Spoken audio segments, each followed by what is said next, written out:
So what is a destiny swap? So a destiny swap is basically a form of black magic, something practiced by energetic vampires, psychic vampires, dark occultists. And what happens here is they're basically using quantum entanglement in order to obtain the result that they want. The simple way of putting it, the fast way of putting it, is if you have one person that's on a certain trajectory, that feels a certain way, that thinks a certain way, that perceives life in a certain way, they essentially connect with that person, absorb that energy, take that energy, and then will give their energy over to the person who is the host. So one example might be if you're really good at drawing.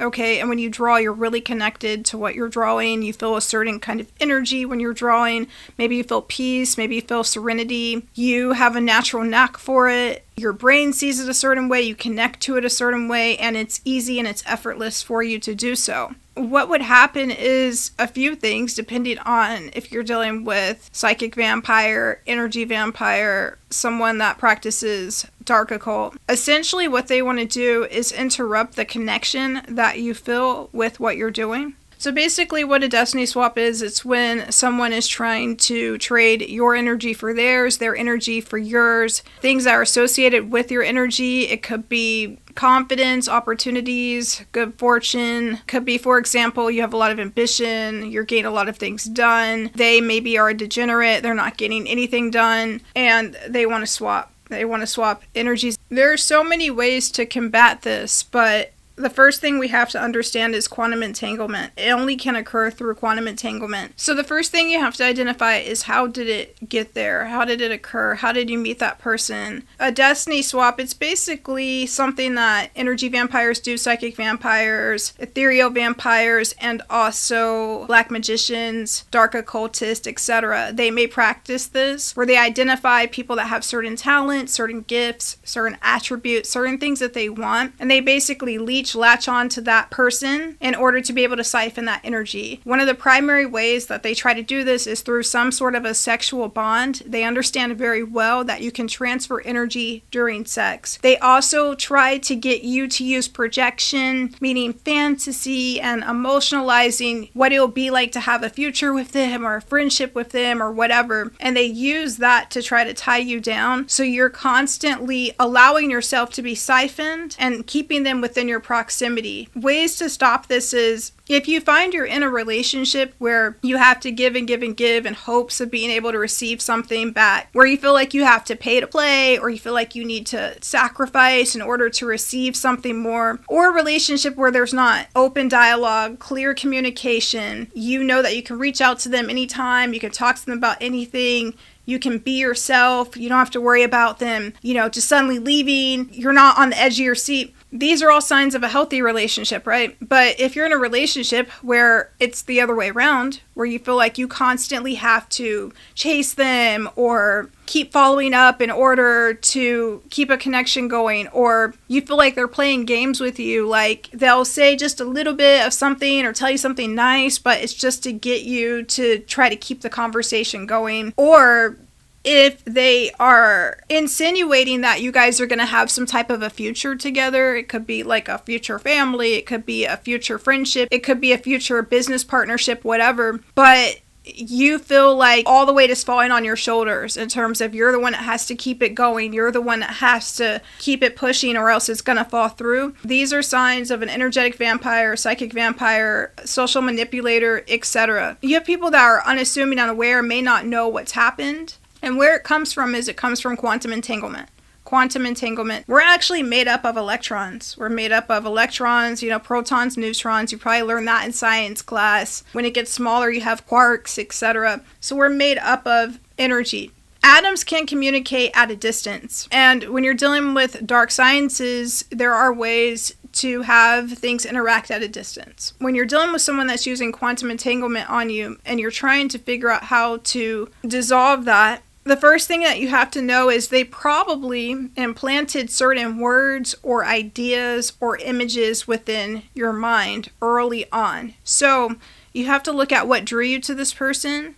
You have to look at what you were attracted to in this person or in this group.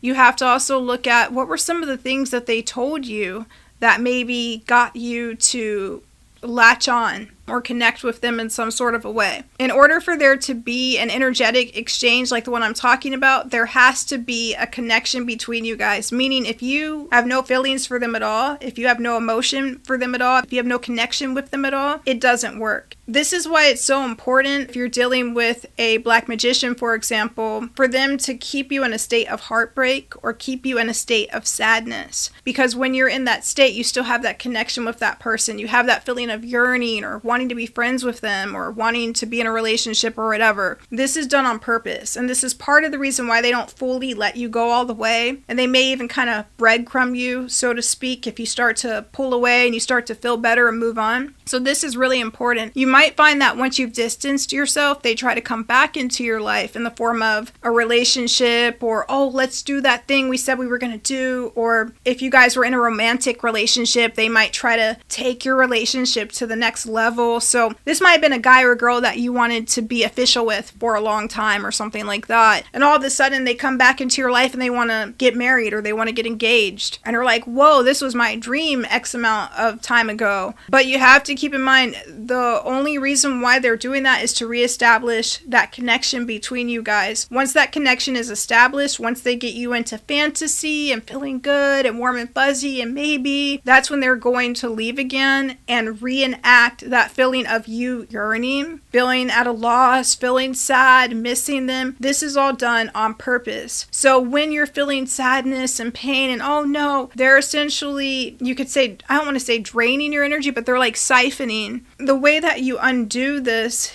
is by removing any type of an emotional connection that you have with this person. And if you did put a lot of time or thought or energy into that, it's fine.